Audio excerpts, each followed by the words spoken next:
ಸುವರ್ಣ.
ಗೋಪಾಲಣ್ಣ, ರಾಯರು ನಮ್ಮ ಕೈ ಬಿಡ್ಲಿಲ್ಲ.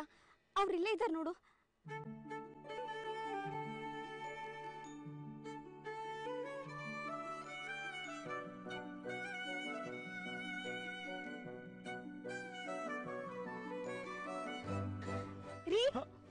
ಗಟ್ಟಿಯಾಗಿ ಮಾತಾಡೋ ಮಧು.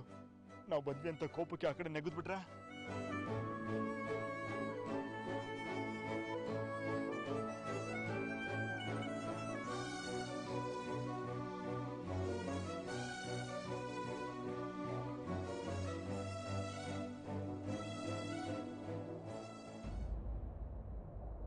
ಯಾರಿ ಅದು ನಾನ್ಸೆನ್ಸ್? ತೆಗಿರಿ ಕೈನಾ, ತೆಗಿರಿ ಅಂದ್ರೆ.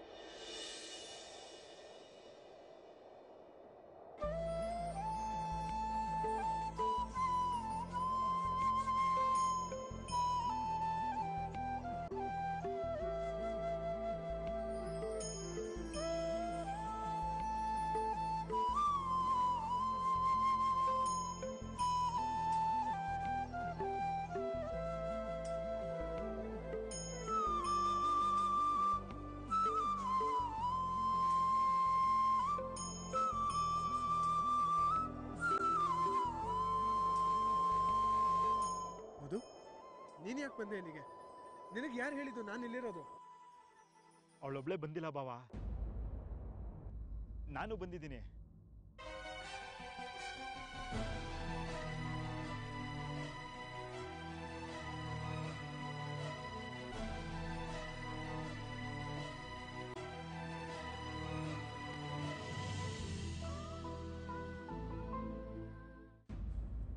ಇಲ್ಲಾದ್ರೂ ನೆಮ್ಮದಿಯಾಗಿರೋಣ ಅನ್ಕೊಂಡ್ ಬಂದ್ರೆ ಇಲ್ಲಿಗೂ ಬಂದ್ಬಿಟ್ರ ನೀವು?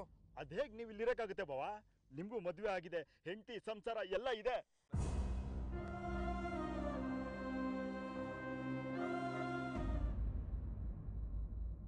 ರೀ, ತಪ್ಪಾಯ್ತು ರೀ. ನನಗೆ ಗೊತ್ತು ನೀವು ನನ್ನ ಮೇಲೆ ತುಂಬ ಸಿಟ್ಟು ಮಾಡ್ಕೊಂಡಿದ್ದೀರಾ ಅಂತ. ನನಗೆ ನಿಮ್ಮನ್ನು ಬಿಟ್ಟು ಬದುಕೋ ಶಕ್ತಿ ಇಲ್ಲ ರೀ. ಬನ್ನಿ ಮನೆಗೆ ಹೋಗೋಣ. ಸಾಕು, ನಿಲ್ಸು ನಿನ್ನ ನಾಟಕನ. ನಾನು ಮನೆಗೆ ಬರಲ್ಲ. ದಯವಿಟ್ಟು ಇಬ್ರು ಇಲ್ಲಿಂದ ಹೊರಟೋಗಿ. ನನ್ನನ್ನ ನನ್ನ ಪಾಡಿಗಿರಕ್ ಬಿಟ್ಬಿಡಿ. ಮತ್ತೆ ಇಬ್ರು ನನ್ನ ತಲೆ ಹಾಳು ಮಾಡ್ಬೇಡಿ ರೀ. ದಯವಿಟ್ಟು ಹಾಗೆಲ್ಲ ಹೇಳ್ಬೇಡ್ರಿ. ಇನ್ ಮುಂದೆ ನಾನು ನಿಮ್ಮನ್ನ ಬಿಟ್ಟಿರಲ್ಲ. ಯಾವತ್ತೂ ನಿಮಗ್ ತೊಂದರೆ ಕೊಡಲ್ಲ.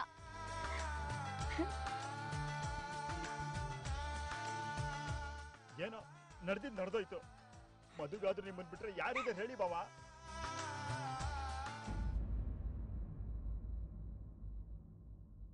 ನೀವು ಬರ್ದಿದ್ರೆ ನಾನು ಈ ಬೆಟ್ಟದಿಂದ ಬಿದ್ದು ಸತ್ತು ಹೋಗ್ತೀನಿ.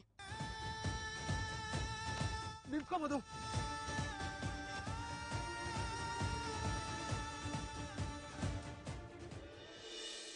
ನನಗೆ ಗೊತ್ತಿಲ್ಲ ಸಂಜು. ಆ್ಯಕ್ಚುಲಿ ನಾನು ಒಬ್ಬ ಹುಡುಗನ ಪ್ರೀತಿಸ್ತಾ ಇದ್ದೆ. ಇನ್ನೇನು ಪ್ರಪೋಸ್ ಮಾಡಬೇಕು ಅಂದ್ಕೊಂಡಾಗ ಅವನು ಬೇರೆ ಹುಡುಗಿ ಪ್ರೀತಿಸ್ತಾ ಇದ್ದಾನೆ ಅಂತ ಗೊತ್ತಾಯ್ತು. ಅಯ್ಯಯ್ಯಯ್ಯೋ, ಎಂಥ ಟ್ರಾಜಿಡಿ ಲವ್ ಸ್ಟೋರಿ ಮೇಡಮ್. ಆಮೇಲೆ ಅವನು ಅವಳನ್ನ ಮದುವೆ ಆದ್ನಾ? ಇನ್ನೂ ಆಗಿಲ್ಲ, ಆಗ್ಬೋದು. ಹೋಗ್ಲಿ ಬಿಡಿ ಮೇಡಮ್. ಫೈನಲಿ ನಮ್ಮ ಹಣೆ ಬರದಲ್ಲಿ ಏನು ಬರೆದಿರುತ್ತೋ ಅದೇ ಸಿಗೋದು. ಅದೇನ ಬ್ರಹ್ಮ ನರಕದಲ್ಲಿ ಬರೆದು ಕಳಿಸಿರ್ತಾನಂತಲ್ಲ, ನಿನ್ನ ಸಂಗತಿ ಇವಳೆ ಮಗನೇ ಅನುಭವಿಸು ಅಂತ. ಅದು ನರ್ಕ ಅಲ್ಲ ರೀ, ಸ್ವರ್ಗ. ಕಡ್ಕೊಳ್ಳೋವರೆಗೂ ಸ್ವರ್ಗನೇ ಮೇಡಮ್, ಕಡ್ಕೊಂಡ್ಮೇಲೆ ನರ್ಕನೇ ತಾನೆ. ನನ್ನ ಗರ್ಲ್ ಫ್ರೆಂಡ್ಗೂ ಒಬ್ಬ ಬಾಯ್ ಫ್ರೆಂಡ್ ಇದ್ದಂತೆ. ಪರವಾಗಿಲ್ಲ ಬಿಡಿ ಮೇಡಮ್, ಅದೆಲ್ಲ ಹಳೆ ಕತೆ ಅಲ್ವಾ, ಅಡ್ಜಸ್ಟ್ ಮಾಡ್ಕೋತೀನಿ ನಾನು. ನೀವು ಹಾಗೆ ಮಾಡಿದ್ರೆ ನನಗೆ ತುಂಬ ಉಪಕಾರ ಆಗುತ್ತೆ. ಯಾಕೆ? ಏನಿಲ್ಲ ಬಿಡಿ, ಇನ್ನೊಂದು ದಿನ ಹೇಳ್ತೀನಿ. ಸರಿ ಮೇಡಮ್, ನಾನು ಹೊರಡ್ತೀನಿ. ಲೀಲಾ ಮೇಡಮ್ ಮನೆ ಬರೋ ಟೈಮ್ ಆಯಿತು. ಓಕೆ, ನಿಮ್ಮ ಪ್ರೀತಿಗೆ ನನ್ನ ಕಡೆಯಿಂದ ಏನು ಸಹಾಯ ಬೇಕಿದ್ರೂ ಕೇಳಿ. ಅಣ್ಣ ಅದಕ್ಕೆ ಮನೆಗೆ ವಾಪಸ್ ಬಂದಮೇಲೆ ಒಂದಿನ ಕಾಲ್ ಮಾಡ್ತೀನಿ. ಮನೆಗೆ ಬನ್ನಿ, ಅವ್ರನ್ನ ಪರಿಚಯ ಮಾಡಿಸ್ತೀನಿ. ಸರಿ ಮೇಡಮ್, ನಾನು ಇನ್ನು ಬರ್ತೀನಿ. ಬಾಯ್. ಬಾಯ್.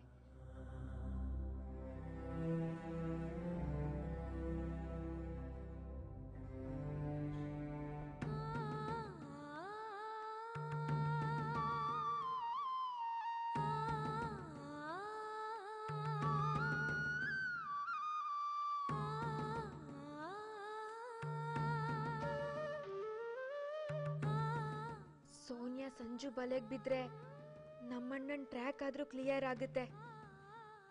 ಅದಕ್ಕಾದರೂ ನನ್ನ ಪ್ರೀತಿನ ತ್ಯಾಗ ಮಾಡಿ ಖುಷಿ ಪಡ್ತೀನಿ.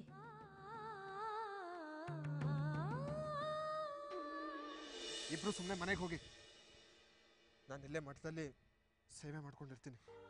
ರೀ, ಇನ್ನು ಮುಂದೆ ನಾನು ಯಾವತ್ತೂ ಆ ತಪ್ಪು ಮಾಡಲ್ಲ. ನಿಮ್ಮ ಮನ್ಸ್ಗೂ ನೋವು ಕೊಡಲ್ಲ ರೀ. ನಿಮ್ಮನ್ನ ತುಂಬ ಖುಷಿಯಾಗಿ ನೋಡ್ಕೊಳ್ತೀನಿ. ಯಾವ ದೇವ್ರ ಮೇಲೆ ಬೇಕಾದರೂ ಪ್ರಮಾಣ ಮಾಡಿ ಹೇಳ್ತೀನಿ. ಬಾವಾ, ಮಧು ಇಷ್ಟೆಲ್ಲ ಕೇಳ್ಕೊತಾ ಇದ್ದಾಳೆ. ನೀವು ಹೀಗೆ ಆಟ ಮಾಡ್ತಿದ್ರೆ ನಾನು ನೇರವಾಗಿ ಸ್ವಾಮೀಜಿಗಳ ಹತ್ರ ಹೋಗಿ ಎಲ್ಲ ಹೇಳ್ಬಿಡ್ತೀನಿ ಅಷ್ಟೇ.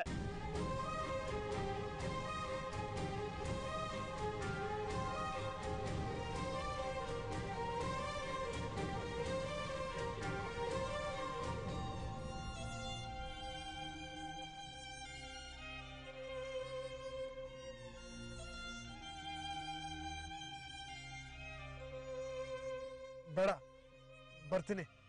ಆದರೆ ನಂದೊಂದಷ್ಟು ಕಂಡೀಷನ್ಗಳಿದೆ.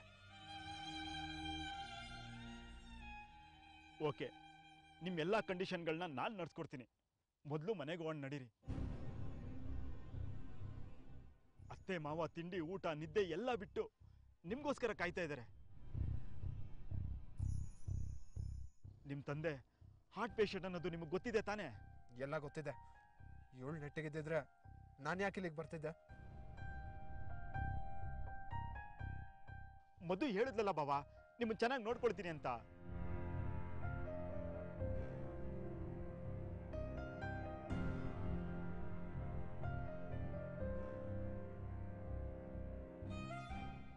ನೋಡಿ, ಇನ್ನು ಮುಂದೆ ಯಾವತ್ತೂ ನೀವಿಬ್ರು ಹೀಗೆ ಜಗಳ ಆಳ್ಕೊಳ್ಬೇಡಿ. ಸುಖವಾಗಿರಿ. ಅತ್ತೆ ಮಾವ ಇಬ್ರಿಗೂ ವಯಸ್ಸಾಯ್ತು. ನೀವು ಅವ್ರ ಮನ್ಸಿಗೆ ನೋವು ಮಾಡಿ ಅವ್ರ ಆರೋಗ್ಯನ ಹಾಳು ಮಾಡಬೇಡಿ.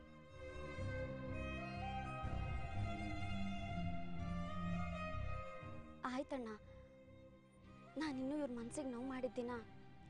ನೀನು ನಂಗೆ ಏನು ಬೇಕಾದ್ರೂ ಶಿಕ್ಷೆ ಕೊಡ್ಬೋದು. ಆಯ್ತು ಬಿಡಿ, ಇಲ್ಲಿವರೆಗೂ ಬಂದಿದ್ದೀವಿ. ಸ್ವಾಮೀಜಿಗಳ ದರ್ಶನ ಮಾಡಿ ಅವ್ರ ಆಶೀರ್ವಾದ ತಗೊಂಡು ಹೋಗೋಣ. ಬನ್ನಿ.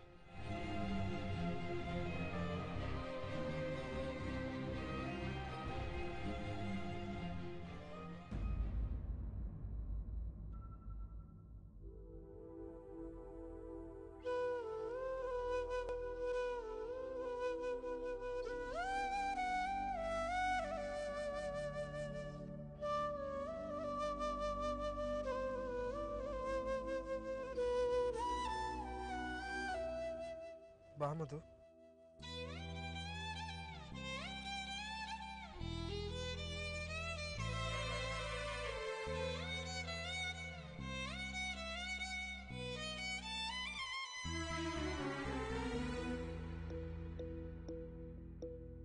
ನನ್ನ ಎದೆಯ ಗೋಡೆ ಮೇಲೆ ನಿನಗಾಗಿ ಬರೆದ ಓಲೆ, ನನ್ನ ಎದೆಯ ಗೋಡೆ ಮೇಲೆ ನಿನಗಾಗಿ ಬರೆದ ಓಲೆ, ನೀ ಬಂದು ಓದುವ ಮುನ್ನ ಬಹುದೂರ ಸಾಗಿದೆ ನನ್ನೀ ಪಯಣ.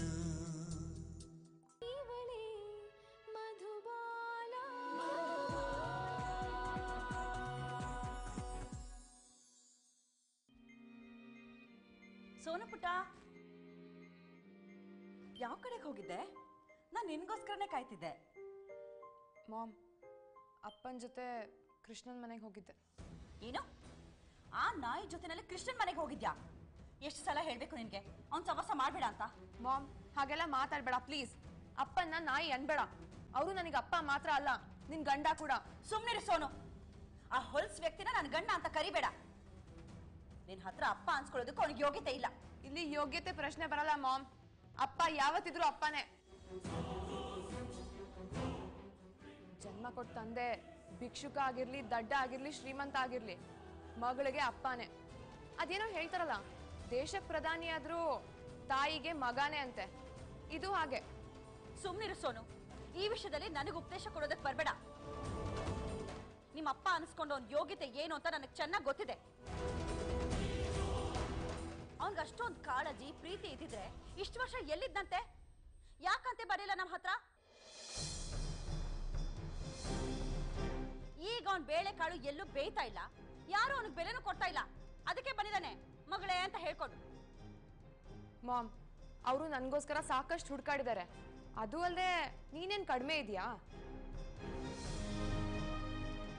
ಅವ್ರ ಮೇಲೆ ಆ ಥರ ದ್ವೇಷ ಸಾಧಿಸ್ತೀಯಲ್ಲ, ಅದಕ್ಕೆ ಅವರು ನಿನ್ನಿಂದ ದೂರಾನೇ ಇದ್ದಾರೆ. ಪ್ಲೀಸ್ ಮಾಮ್, ದಯವಿಟ್ಟು ಇದೊಂದು ಪ್ರೀತಿ ಕಲ್ಲು ಹಾಕ್ಬೇಡ. ನಾನು ಅವ್ರ ಹತ್ರ ಹೋದ್ರೆ ನಿನ್ಮೇಲೆ ನಿನ್ ಪ್ರೀತಿ ಕಡಿಮೆ ಆಗತ್ತೆ ಅಂತ ಅನ್ಕೋಬೇಡ. ನಂಗೆ ನೀವಿಬ್ರು ಒಂದೇ. ಆ ಮದನೆ ನಿನ್ನ ಕೃಷ್ಣನ್ ಮನೆ ಕರ್ಕೊಂಡು ಹೋಗಿದ್ನಾ? ಇಲ್ಲ, ನಾನೇ ಅವ್ರನ್ನ ಕರ್ಕೊಂಡು ಹೋದೆ. ನಿನ್ ಬುದ್ಧಿ ಏನಾಗಿದೆ ಸೋನು? ನೀನಾಗೆ ಅವನ್ ಮನೆಗೆ ಹೋಗಿ ನಿನ್ ಬೆಲೆನ ನೀನ್ ಯಾಕೆ ಕಳ್ಕೊಳ್ತೀಯಾ? ಅವ್ರಾಗೆ ನಮ್ಮ ಹತ್ರ ಬರ್ಬೇಕು, ಆಗ್ಲೇ ನಮಗ್ ಬೆಲೆ. ಕೃಷ್ಣ ಮನೆ ಬಿಟ್ಟು ಹೋದ ಅಂತ ಗೊತ್ತಾಯ್ತಲ್ಲ, ಅದಕ್ಕೆ ಏನು ಅಂತ ವಿಚಾರಿಸ್ಕೊಂಡ್ ಬರಕ್ ಹೋದೆ. ಅಬ್ಬಬ್ಬಬ್ಬಬ್ಬ, ಏನ್ ಕಾಳಜಿ ನಿಂದು! ಅಲ್ಲಿಗೆ ಹೋಗಿ ಅವ್ರಗಳ ಹತ್ರ ಉಗಿದು ಉಪ್ಪಿನಕಾಯಿ ಹಾಕಿಸ್ಕೊಂಡ್ ಬಂದಿರ್ತೀಯ. ಇಷ್ಟಕ್ಕೆಲ್ಲ ನೀನೇ ಕಾರಣ, ನಿನ್ನಿಂದಾನೇ ಹೀಗೆಲ್ಲ ಆಗಿದ್ದು ಅಂತ ಹೇಳಿದ್ರು ಇಲ್ವೋ? ಹೌದು ಮಾಮ್, ತುಂಬಾ ಹರ್ಟ್ ಮಾಡಿದ್ರು. ನೋಡ್ ಸೋನು, ನಿನಗಿನ್ನೂ ಚಿಕ್ಕ ವಯಸ್ಸು, ಅನುಭವ ಕಡಿಮೆ. ನಾನು ಈ ಹಂತನೆಲ್ಲ ದಾಟ್ ಬಂದಿದ್ದೀನಿ. ನಿನ್ನ ಅಪ್ಪ ಅನ್ಸ್ಕೊಂಡ ಆ ಪ್ರಾಣಿಯಿಂದಾನೆ ತುಂಬಾ ನೋವು ಅನುಭವಿಸಿದ್ದೀನಿ. ಅದಕ್ಕೆ ಇಷ್ಟೆಲ್ಲ ಹೇಳ್ತಾ ಇರೋದು. ಮಾಮ್ ಪ್ಲೀಸ್, ಎಲ್ಲ ವಿಷಯಕ್ಕೂ ಅಪ್ಪನ್ನ ಮಧ್ಯದಲ್ಲಿ ಎಳಿಬೇಡ. ಏನೋ ಆಗಿದ್ದಾಗೋಯ್ತು, ಕೆಟ್ಟಗಳಿಗೆ ಅಂತ ಮರ್ತ್ಬಿಡು. ಎಲ್ಲ ಟೈಮಲ್ಲೂ ಮನುಷ್ಯ ಕೆಟ್ಟೋನಾಗಿರಲ್ಲ. ಏನೋ ಒಂದು ಸಮಯ ಸಂದರ್ಭ ಮನುಷ್ಯನ ಕೆಟ್ಟೋನಾಗಿ ಮಾಡ್ಬಿಡತ್ತೆ. ಆ ಟೈಮಲ್ಲಿ ನಿಮ್ಮಿಬ್ಬರ ಮಧ್ಯೆ ಏನು ನಡೆದಿತ್ತು ಗೊತ್ತಿಲ್ಲ. ಅದನ್ನೇ ನೆಪ ಇಟ್ಕೊಂಡು ನಮ್ಮ ಪ್ರೀತಿಗೆ ಕಲ್ಲು ಹಾಕ್ಬೇಡ ಮಾಮ್ ಪ್ಲೀಸ್. ಎಷ್ಟೊಂದು ವರ್ಷ ಆದಮೇಲೆ ಅಪ್ಪನ ಪ್ರೀತಿ ಸಿಗ್ತಾ ಇದೆ. ನಾನು ಸ್ಕೂಲ್ಗೆ ಹೋಗ್ಬೇಕಾದ್ರೆ, ಕಾಲೇಜ್ಗೆ ಹೋಗ್ಬೇಕಾದ್ರೆ ನನ್ನ ಫ್ರೆಂಡ್ಸ್ ಎಲ್ಲ ಅವ್ರ ಅಪ್ಪನ ಬೈಕಲ್ಲಿ, ಕಾರಲ್ಲಿ ಬರೋರು. ಅವ್ರ ಅಪ್ಪಂದ್ರು ಬಂದು ಲಂಚ್ ಬಾಕ್ಸ್ ಕೊಟ್ಟು ಹೋಗೋರು. ಹಾಗೆಲ್ಲ ನನಗೂ ಒಬ್ಬ ಅಪ್ಪ ಇರಬಾರ್ದಿತ್ತ ಅಂತ ಎಷ್ಟೊಂದು ಸಲ ನೊಂದ್ಕೊಂಡಿದ್ದೀನಿ, ಕನ್ಸ್ಕೊಂಡಿದ್ದೀನಿ. ಆ ಕನಸು ಈಗ ನನ್ಸಾಗ್ತಿದೆ. ಸರಿ ಹೋಯ್ತು. ಇಷ್ಟು ದಿನ ಆ ಕೃಷ್ಣನ್ ಬಗ್ಗೆ ಹುಚ್ಚಿಡಿಸ್ಕೊಂಡಿದ್ದೆ, ಅದರಿಂದ ಎಲ್ರಿಗೂ ಕಷ್ಟ ಕೊಟ್ಟಿದ್ದಾಯ್ತು. ಈಗ ಈ ಮದನ್ ಬಗ್ಗೆ ಹುಚ್ಚಿಡಿಸ್ಕೊಂಡಿದ್ಯಾ? ನಿಜ ಹೇಳ್ತೀನಿ ಕೇಳಿಸೋರು, ನೀನ್ ಈ ಜನ್ಮದಲ್ಲಿ ಉದ್ಧಾರ ಆಗೋದಿಲ್ಲ. ನಿನ್ ಹತ್ರ ಮಾತಾಡೋದು ಒಂದೇ, ಕತ್ತೆ ಮುಂದೆ ಕಿಂಡ್ರಿ ಬಾರ್ಸೋದು ಒಂದೇ. ಏನಾದ್ರೂ ಮಾಡ್ಕೊ.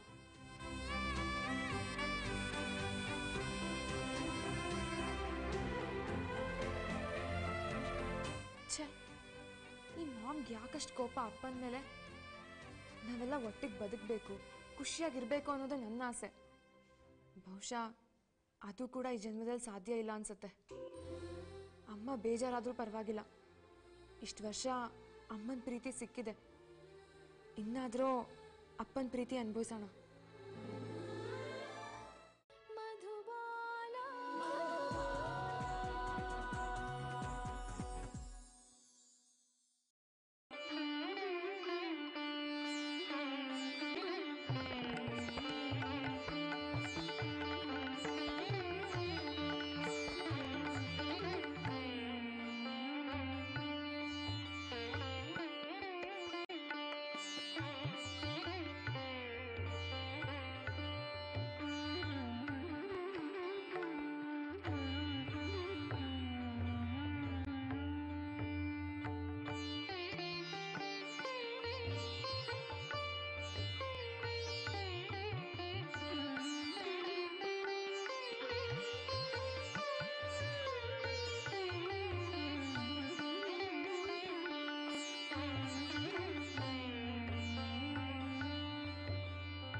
ಅಪ್ಪ ಹೇಳ್ತಾ ಇರೋದು ನಿಜ. ಸಿಗ್ತಾ ಇರೋ ಊಟನ ಬಲವಂತವಾಗಿ ಕಿತ್ಕೊಂಡ್ರೆ ಯಾವ ಪ್ರಯೋಜನನೂ ಇಲ್ಲ. ಹಾಗಂತ ಆ ಊಟನ ಬಿಡೋಕ್ಕೂ ಆಗ್ತಿಲ್ಲ. ಏನು ಮಾಡೋದಿವಾಗ? ಟೋಟಲ್ ಆಗಿ ಕನ್ಫ್ಯೂಸ್ ಆಗೋಗಿದೆ. ಯಾವ ಹಾದಿ ಆಯ್ಕೆ ಮಾಡ್ಕೋಬೇಕು ಅಂತಾನೆ ಗೊತ್ತಾಗ್ತಾ ಇಲ್ಲ. ಯಾಕೆ ಮೇಡಮ್ ಡಲ್ ಆಗಿದ್ದೀರಾ?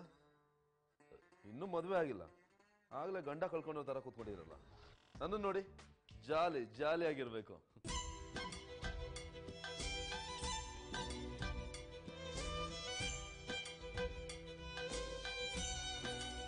Excuse me. ಸಂಜು, ನನಗೆ ಏನು ಮಾಡಬೇಕು ಅಂತ ದಾರಿನೇ ತೋಚ್ತಿಲ್ಲ. ಯಾಕೆ ಮೇಡಮ್, ಏನಾಯ್ತು? ಇವತ್ತು ಯಾಕೆ ಇಷ್ಟು ವಿಚಿತ್ರವಾಗಿ ಆಡ್ತಿದ್ದೀರಾ? ನನಗೆ ಹೇಳಿದ್ನಲ್ಲ ಸಂಜು, ನನಗೊಬ್ಬ ಕೃಷ್ಣ ಅಂತ ಬಾಯ್ ಫ್ರೆಂಡ್ ಇದ್ದ. ಅದೇ ಆ ಅಂಕಲ್. ನಾನು ಅವನ ಜೊತೆ ಲಿವ್ ಇನ್ ರಿಲೇಶನ್ಶಿಪ್ಪಲ್ಲಿದ್ದೆ.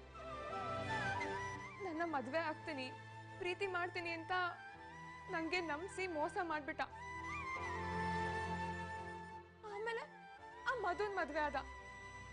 ಈಗ ನಾನು ಒಂಟಿ, ಅವನ್ನ ಬಿಟ್ಟು ಬದುಕಕ್ಕೆ ಆಗ್ತಿಲ್ಲ. ಹಾಗಂತ ಅವನ ಜೊತೆ ಇರಬೇಕು ಅಂತ ನಾನು ಪ್ರಯತ್ನ ಪಟ್ಟೆ, ಅದು ಸಾಧ್ಯನೇ ಆಗ್ತಿಲ್ಲ. ಅಯ್ಯ, ಏನ್ ಮೇಡಮ್ ನೀವು ಒಳ್ಳೆ 1947 ಮಾಡೆಲ್ ತರ ಆಡ್ತಿರಲ್ಲ. ಈಗ 2015 ಈ ಜನರೇಷನ್ಲಿ ಮಗು ಹುಡ್ತಾನೆ ಸ್ಮಾರ್ಟ್ ಫೋನಲ್ಲಿ ಆಟ ಆಡುತ್ತೆ. 7th ಸ್ಟ್ಯಾಂಡರ್ಡ್ ಬರೋ ಅಷ್ಟರಲ್ಲಿ ಸಂಬಂಧ ಲವ್ ಶುರುವಾಗ್ಬಿಟ್ಟಿರುತ್ತೆ. 10th ಮುಗಿಯೋಷ್ಟರಲ್ಲಿ ಬದುಕಿನ ಮೊದಲ ಇನ್ನಿಂಗ್ಸ್ ಮುಗ್ದೋಗ್ಬಿಟ್ಟಿರುತ್ತೆ. ಎಲ್ಲದಕ್ಕೂ ಅಪ್ಡೇಟ್ ಆಗಿರೋ ನಾವು ಇದಕ್ಕೆ ಯಾಕೆ ಮೇಡಮ್ ಅಪ್ಡೇಟ್ ಆಗಲ್ಲ? Don't worry ma'am, cool.